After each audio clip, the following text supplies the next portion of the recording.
ଓଳକଣା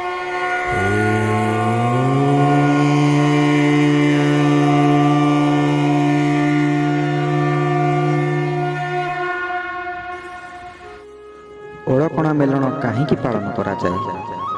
କ'ଣ ରହିଛି ଓଳକଣା ମେଲଣର ପୌରାଣିକ ରହସ୍ୟ? ଆସନ୍ତୁ ଦର୍ଶକ ବନ୍ଧୁ, ଆଜି ଜାଣିବା ଏହି ସୁନ୍ଦର କାହାଣୀ ଏବଂ କଥା। ମହାଭାରତରେ ଏପରି ଜଣେ ବ୍ୟକ୍ତି ଥିଲେ ଯିଏକି ସଂସାରର କୌଣସି ବସ୍ତୁକୁ ନିଜର ବୋଲି କହୁନଥିଲେ। ସବୁ ହେଉଛି ଈଶ୍ୱରଙ୍କର ଏବଂ ମୁଁ କେବଳ ଏହାର ପ୍ରହରୀ ବୋଲି ସେ ଭାବି ନେଇଥିଲେ। ମୁଁ ଏବଂ ମୋର ଭାବନା ତାଙ୍କ ମଧ୍ୟରେ ନଥିଲା। ଏହି ବ୍ୟକ୍ତି ଜଣକ ହେଉଛନ୍ତି ବାସୁଦେବଙ୍କର ଏକନିଷ୍ଠ ଭକ୍ତ ମହାତ୍ମା ବିଦୁର। ଜୀବନ ପ୍ରତି ବ୍ୟକ୍ତିର ଦୃଷ୍ଟିଭଙ୍ଗୀ କିପରି ହେବା ଉଚିତ ତାହାର ସୁନ୍ଦର ଉଦାହରଣ ହେଉଛନ୍ତି ମହାତ୍ମା ବିଦୁର। ମହାଭାରତ ଯୁଦ୍ଧ ଏଡ଼ାଇବା ନିମନ୍ତେ ଦୁର୍ଯ୍ୟୋଧନଙ୍କୁ ସାକ୍ଷାତ କରିବା ଲାଗି ଶ୍ରୀକୃଷ୍ଣ ପାଣ୍ଡବମାନଙ୍କର ଦୂତ ଭାବେ ହସ୍ତିନାର ରାଜସଭାକୁ ଯାଇଥାନ୍ତି। ତାଙ୍କର ଉଦ୍ଦେଶ୍ୟ ଥିଲା ଦୁର୍ଯ୍ୟୋଧନକୁ ବୁଝାଇ ପାଣ୍ଡବମାନଙ୍କୁ ସେମାନଙ୍କର ପ୍ରାପ୍ୟ ପ୍ରଦାନ କରାଇବା।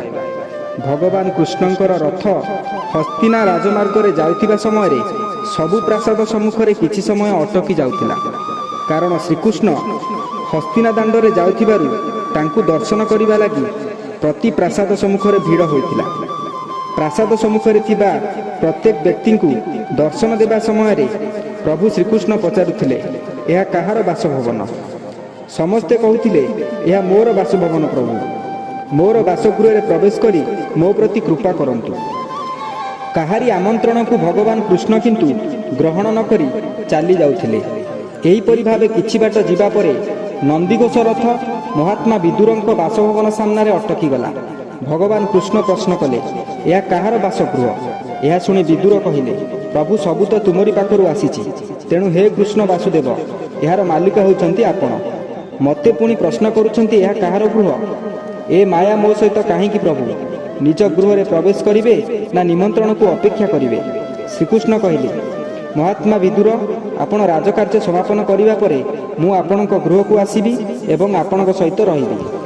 ଏହାପରେ ଶ୍ରୀକୃଷ୍ଣ ହସ୍ତିନାପୁରର ରାଜସଭାକୁ ଯାଇଥିଲେ। ସେଠାରେ ଭଗବାନ ଶ୍ରୀକୃଷ୍ଣଙ୍କୁ କିପରି ସ୍ୱାଗତ କରାଯିବ ଏବଂ ତାଙ୍କ ନିମନ୍ତେ କିପରି ଭୋଜନ ପ୍ରସ୍ତୁତ କରାଯାଇ ତାଙ୍କୁ ସନ୍ତୁଷ୍ଟ କରାଯାଇପାରିବ ତାହା ଉପରେ ପିତାମହ ଭୀଷ୍ମ ଏବଂ ବିଦୁରଙ୍କ ସହିତ ଧୃତରାଷ୍ଟ୍ର ଏବଂ ଦୁର୍ଯ୍ୟୋଧନ ଆଲୋଚନା କରିଥିଲେ। ଏହା ଶୁଣି ଉଭୟ ବିଦୁର ଓ ଭୀଷ୍ମ ଭାବୁଥିଲେ, ପ୍ରଭୁଙ୍କୁ ତ କେବଳ ଏକନିଷ୍ଠ ଭକ୍ତି ଦ୍ୱାରା ହିଁ ସନ୍ତୁଷ୍ଟ କରାଯାଇପାରିବ। ବିଦୁରଙ୍କର ପତ୍ନୀ ଥିଲେ ସୁଲଭା। ସେ ଶ୍ରୀକୃଷ୍ଣଙ୍କୁ ଆଦର ସହକାରେ ବାସଭବନକୁ ପାଛୋଟି ନେଇଥିଲେ। ସେଦିନ ତାଙ୍କ ଘରେ କିଛି ପରିବା ନଥିବାରୁ ସୁଲଭା କେବଳ ପଖାଳ ଏବଂ ଶାଗ ଭଜା ଭଗବାନ କୃଷ୍ଣଙ୍କୁ ନୈବେଦ୍ୟ ଭାବେ ଅର୍ପଣ କରିଥିଲେ ଏବଂ ପ୍ରଭୁ ମଧ୍ୟ ଆଦର ସହକାରେ ତାହା ଭୋଜନ କରିଥିଲେ। ସେ ଭୋଜନ କରୁଥିବା ସମୟରେ ବିଦୁର ଆସି ପହଞ୍ଚି ଯାଇଥିଲେ। ପ୍ରଭୁ ଭୋଜନ ପରେ ଉଠିଯିବାରୁ ସେହି କଂସା ଥାଳିଆରେ ଉଭୟ ବିଦୁର ଏବଂ ତାଙ୍କର ପତ୍ନୀ ବସିଯାଇ ପ୍ରସାଦ ସେବନ କରିଥିଲେ।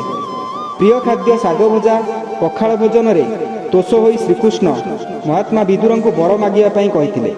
ନିଷ୍କାମ ଭକ୍ତିରେ ଥିବା ବିଦୁର ଫାଲ୍ଗୁନ ଶୁକ୍ଳ ଚତୁର୍ଦ୍ଦଶୀ ତିଥିରେ ହରି ଓ ହରଙ୍କୁ ଦର୍ଶନ କରିବା ପାଇଁ ଇଚ୍ଛା ପ୍ରକଟ କରିଥିଲେ। ଶ୍ରୀକୃଷ୍ଣ ବିଦୁରଙ୍କ ଇଚ୍ଛା ପୂରଣ କରିବାକୁ ଯାଇ ଫାଲ୍ଗୁନ ମାସ ଶୁକ୍ଳପକ୍ଷ ତିଥିରେ ଏହି ଦିବ୍ୟ ଦର୍ଶନ ପାଇଁ ବର ପ୍ରଦାନ କରିଥିଲେ। ସେହି ଦିନଠାରୁ ଓଳକଣାରେ ମେଳଣ ଅନୁଷ୍ଠିତ ହୋଇ ଆସୁଛି। ସେଦିନ ରାତିରେ ବିଦୁରଙ୍କ ଗୃହରେ କୃଷ୍ଣ ରହି ତାଙ୍କ ସହିତ ପରବର୍ତ୍ତୀ ଘଟଣା ଉପରେ ଆଲୋଚନା କରିଥିଲେ। ଆଲୋଚନା ସମୟରେ କୃଷ୍ଣ ପ୍ରଶ୍ନ କରିଥିଲେ, ଏହି ଯୁଦ୍ଧ ହେଲେ ତୁମେ କାହା ପକ୍ଷରେ ରହିବ?